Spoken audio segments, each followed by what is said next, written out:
All right, guys, I'm standing here with an Allis-Chalmers HD-4. This is a pretty old machine. I'm guessing it's probably mid-60s. I think they only made these from about 1965 to maybe 1970. So it's a pretty old machine. They say this one hasn't run in probably 8 years, which sounds about right. So shouldn't be too hard. I already do know a few things about it. I know we've got a key switch that's missing. So we're gonna have to identify some wires here and reconnect those. And the big question today is, will it run?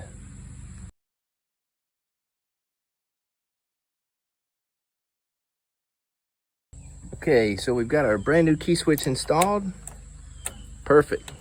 Now I've got a fresh battery here, but before I put it in, and it sounds counterintuitive at first, but the first thing you want to do when trying to start a machine that hasn't run in several years is to make sure you can shut it off. So on these old machines, we've got a pull stop that disengages the injection pump. So I want to make sure that that's working. The good news is that the cable's freed up, and down here is our injection pump, and we can see when I pull that knob, it's pulling the stop. So we should be good to go as long as this thing doesn't run away. I think we're going to be in good shape. I'm going to make another couple of precautions before we start this thing up, just to be safe. Okay, so I went ahead and did one more thing that I think gives us a lot of benefits plus a big safety point. So I've come in here, I found the intake manifold for this engine where the air comes in, and I removed that pipe. What that does is it allows me, first of all, a direct line into the intake so I can do some kind of start additive. I hate ether. I've got some non-chlorinated brake cleaner I might spray in there to help get this thing some extra juice. But it also bypasses the air cleaner that's under here because we don't know what's in there. We don't know if it's full of dirt or sand or if some animal has built a nest in there. So we don't want that stuff getting sucked into the engine. Lastly, it provides me a safeguard in the event that this engine does run away, which means it begins to run on unmetered fuel. I've got a place where I can cut off the air supply pretty quickly. We've got all of our safety features in place. The last thing I'm going to do before we try to start this thing, I've just put a hot battery in it. Everything seems to be powering up like it's supposed to. You're going to get the first turn of the key. But before we do that, I got to do a quick walk around, make sure there's nothing on these tracks that I've left sitting there that's going to get run over. I've already made sure there's nothing in front of this machine in case it is stuck in gear and tries to take off.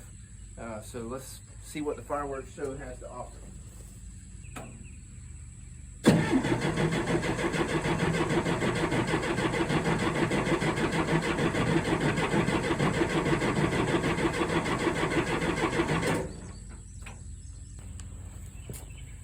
All right, so the first turn of the key was a bust, but I've got, as I said earlier, some non-chlorinated brake cleaner.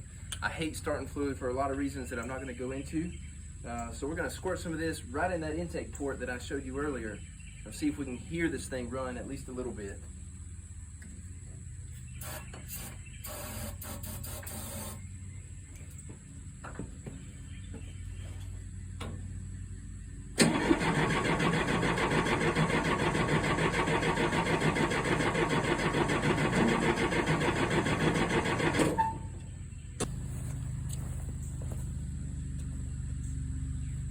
All right, so far we've got a little bit of smoke out of this exhaust pipe. That's a great sign.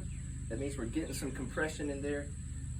I've got a jumper box on here to give that battery just a little bit more boost. We want to turn this thing over real fast to get that rotary pump to bleed like it's supposed to. So I've got it at full throttle. I'm going to give it another squirt of brake cleaner, hit the key again. Well, fingers crossed, we'll see what happens.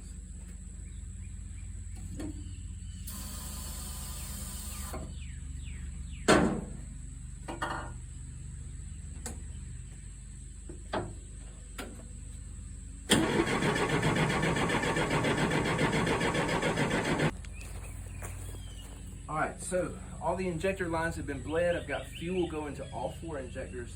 That's a good sign. I'm going to give it another shot of brake cleaner, and I got a good feeling about this one.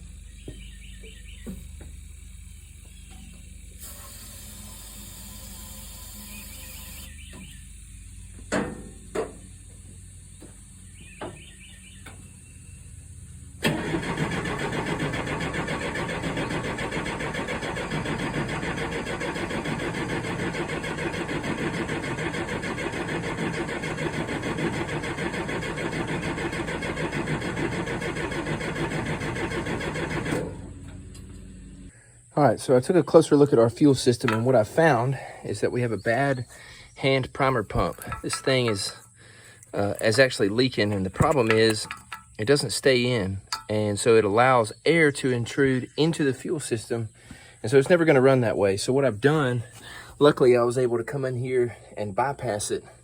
That primer pump used to be right here, and I just put the fuel line straight into it. So other good news is we've got great fuel flowing from this line that comes from the tank.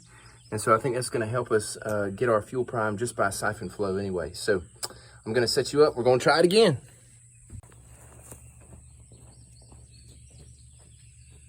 All right, I've got some engine starting fluid here. This is ether. I've told you how much I hate this stuff. Nothing's changing. I still hate it, but desperate times call for desperate measures. Let's see what happens.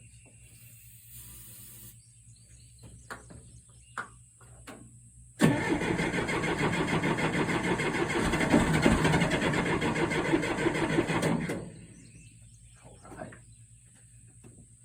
Still hate it. Still hate you.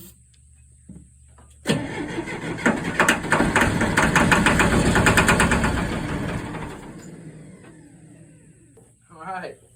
Well, we got some noise, but it's not running on fuel. It's only running on starting fluid. So we still got some problems. Well, this is embarrassing, but I figured out why it won't catch and run on fuel. It's because I disconnected the fuel filter housing and never disconnected it back. Never connected it back. So let's fix that real quick. And this baby's about to pop.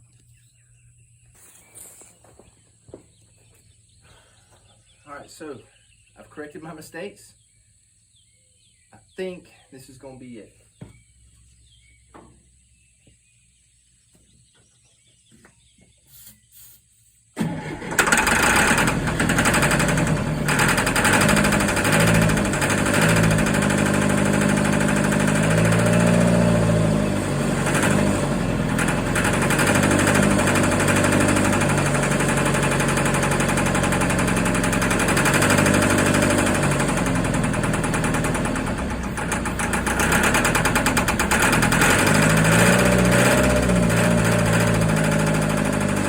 Well, I made another stupid mistake.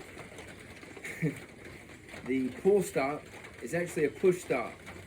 So once that thing is pulled out, it actually opens the injection pump, allows fuel to flow. So the good news is we've got it starting by the key on diesel fuel with no help at all. I'm going to show you that. And after I get it to crank, we're going to see if all these hydraulics function.